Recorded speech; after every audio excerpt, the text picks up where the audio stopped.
Hello, thank you very much for joining us today. Hi, thank you. So, the panel session earlier, we were talking about in-house versus off-the-shelf. First of all, perhaps if you could tell us about Solace Systems and where they sit in that spectrum. Well, so we are a middleware vendor, but rather than write software on servers, we actually use an appliance to deliver the capability, which means that we can deliver all the types of messaging you would associate with different software products through a single platform, a very high performance, and that's really our value proposition. So where do you then sit in the debate, if there even is one, on in-house versus off-the-shelf? It's a very interesting subject because, of course, when you start to get into very specialised areas, our platform is a transport layer. It's not an entire solution in its own right. However, we believe that customers benefit from a huge amount of R&D investment that they wouldn't normally be able to make from their own funds. Years and years of development using FPGA processors and very specialised exotic technologies, and of course the customer benefits from this by just being able to buy as an off-the-shelf product without having to invest huge amounts of their own development time. So how does in-house development complement vendor solutions? I think the most important thing is understanding where the application knowledge lies and being able to use that to gain competitive advantage. As a vendor, of course, we understand technology, we understand the market to a certain extent, but the customers always have a very specific use case they want to address. And probably the most practical way of doing that is to implement a solution that they craft themselves using building blocks from vendors. So, I would say that the two almost naturally go hand in hand. The bulk of the platform can be provided by a vendor solution and benefit from all the investment that's already taken place. But the actual real, competitive edge has to always come from the customer because they're the ones that understand what their business needs.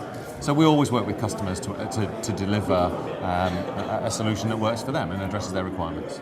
So in terms of development as well, with in-house development, I know one of the arguments that's being talked about inside the panel is that you can be very, very specific with in-house development, so you can tailor it exactly to your needs, but the problem that you then get is the long-term solution that you where you don't have that backup and that support. And yes.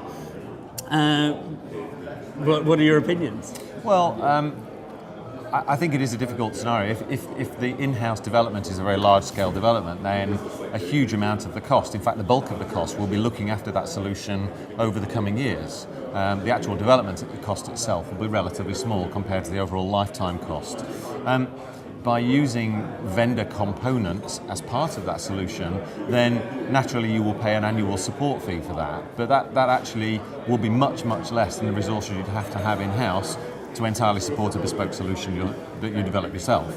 So, I think again, in combination, the two can work very, very well together, so long as the customer doesn't try and invent the wheel to create components that already are there out in the marketplace and have been there for a while. Is that something you're actually coming across then? Where people are sort of rebuilding their own versions of things rather than just using what's already, well, I say freely available, but certainly available at least at a cost. Certainly in capital markets, we see a lot of organisations who have an in-house development strategy, and some of the very biggest organisations do actually follow that, which you can kind of understand why they want to be in control of the applications themselves, but I think, I guess I'm slightly biased, but I believe that they actually get much more functionality by using a vendor solution that's had the input of lots of customers over many years versus them building something which addresses a solution right now, but who knows how their requirements will change over the next 18 months, therefore requiring more investment and ensuring the continuity of the people on the development team is still there to look after the product long term. So, I think there are compromises that have to be made. Indeed, one of the arguments that I heard that I'd be interested to get your opinion on is that if you are using off-the-shelf components from multiple sources, multiple vendors, what you're essentially doing is potentially buying the same software or functionality twice, because each of those different platforms will offer what you need, but also things that you don't need because you're using them elsewhere. So is there maybe a cost disadvantage to doing that, or is that just a question of good management? I suspect it's like the products we use on our desktop. You actually buy more functionality than you actually use in your day-to-day job. You could argue that that functionality comes as free anyway because you bought it to do a task, and whether you choose to use that functionality or not, it's there anyway.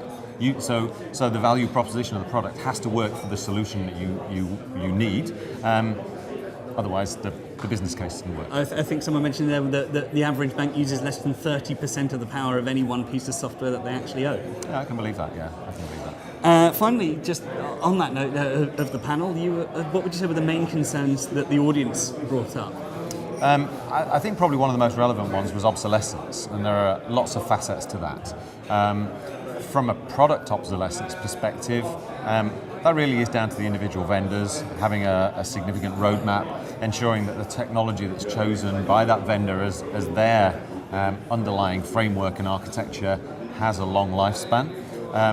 Somebody raised the point that you should always plan for new things happening. I'm not sure that I agree with that because you can't plan. Yeah, exactly. So, but the technology sector does have a kind of a fairly consistent history of new developments coming every few years. So I don't think you can plan much beyond that.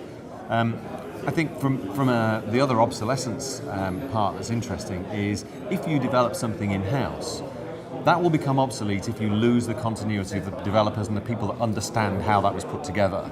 So, I think building an application in-house or building a solution in-house, again, it comes back to what we said right at the very beginning. You can't think of it as just a one-term investment. It has to be the investment followed by the long-term cost of owning that, developing it, running it, and supporting it. And without that, you've got no idea what your overall cost will be. Well, thank you very much, and I look forward to seeing more from you later. All right, thank you.